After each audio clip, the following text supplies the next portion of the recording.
When I'm boxing, I just really let everything go, let all of my emotions, let all of my anger, let everything out. Stephanie Browitt is punching through the pain of the past 18 months. 2 more. Amazing, even herself, at how far she's come. 7, 6, 5, 4, 3, 2, 1. A Beautiful. little extra. I was very severely injured, very severely burnt, and I knew that. I could tell because I knew my body was shutting down on me. She was among dozens of tourists visiting New Zealand's White Island in December 2019, when the volcano roared to life.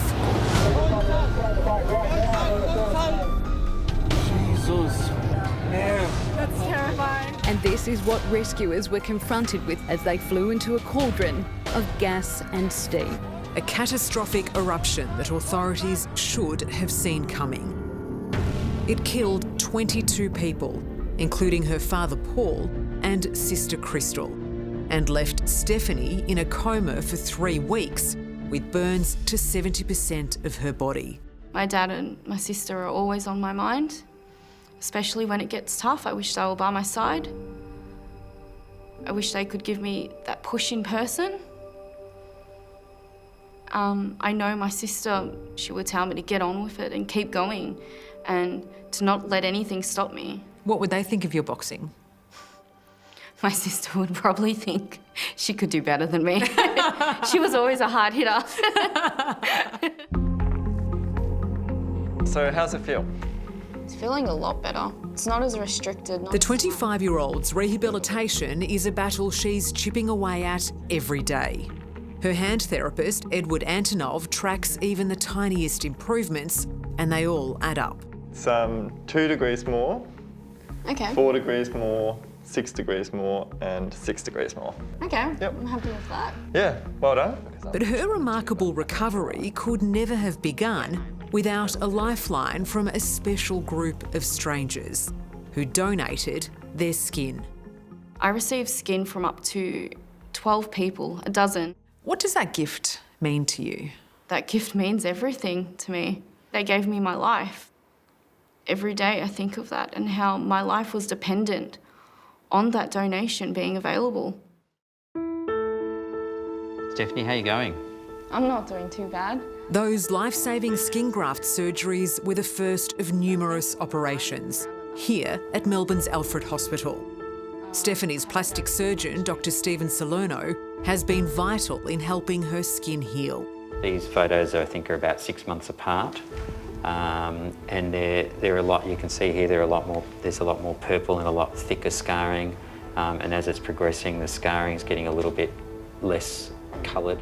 But a shortage of skin donors in Australia, when she first arrived at the Alfred, meant doctors had to rely on donations from the other side of the world. A lot of my skin donors came from the United States, and that's become a huge problem. That's constantly happening in Australia.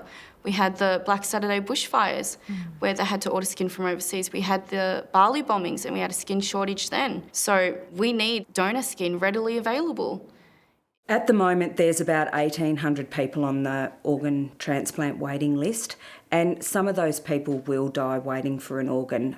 That's the reality of it. It's often forgotten that skin is our largest organ and just as crucial as all the others. Catherine, would you be able to bring that in for me?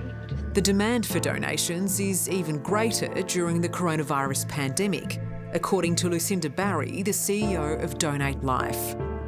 She says closed borders and packed intensive care units are making the critical process a logistical nightmare.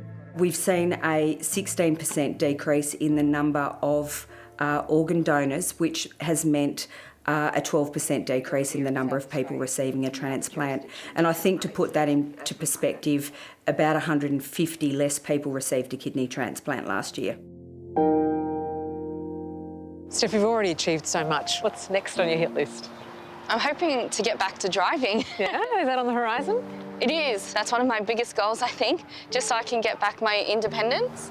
With so much still ahead of her, Stephanie is a proud example of the legacy we could all leave through organ donation. What would you say to the donors' families? I don't think anything I could say would express my gratitude enough. There are no words. I couldn't be more thankful. I couldn't be more grateful. This is one of the most rewarding and most beautiful decisions you could ever make. You're giving someone the gift of life, and that's one of the most precious things you could ever do. How can it get better than that?